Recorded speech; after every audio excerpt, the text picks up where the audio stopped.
નમસ્કાર મિત્રો, મારી ચેનલમાં તમારું સ્વાગત છે। મિત્રો, શામળાજી હિંમતનગર હાઈવે પર ગમકવાર અકસ્માતની ઘટના બની છે, જેમાં કાર પલટી જતા અકસ્માત સર્જાયો હતો।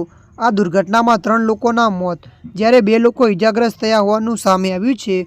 મળતી માહિતી મુજબ શામળાજી હિંમતનગર હાઈવે પર હિંમતનગરના માથાસુલિયા ગામ પાસે આજે કાર પલટી જતા અકસ્માત સર્જાયો હતો, જેમાં 3 લોકોના કરુણ મોત નીપજ્યા છે, જ્યારે ઇજાગ્રસ્તોને હિંમતનગર સિવિલ હોસ્પિટલમાં ખસેડવામાં આવ્યા છે। મળતી માહિતી અનુસાર આપને વધુ જણાવી દઈએ કે શામળાજીથી અમદાવાદ તરફ જતી કારના ચાલકે સ્ટીયરિંગ પરથી કાબુ ગુમાવતા ગમકવાર અકસ્માત સર્જાયો હતો।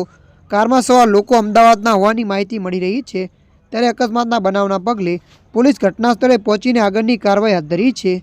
ત્યારે મિત્રો, હાલ માટે આટલું। મળીશું નવી અપડેટ સાથે। જો તમને અમારો વિડીયો પસંદ આવે, લાઇક, શેર અને સબસ્ક્રાઈબ કરી નાખજો। ધન્યવાદ।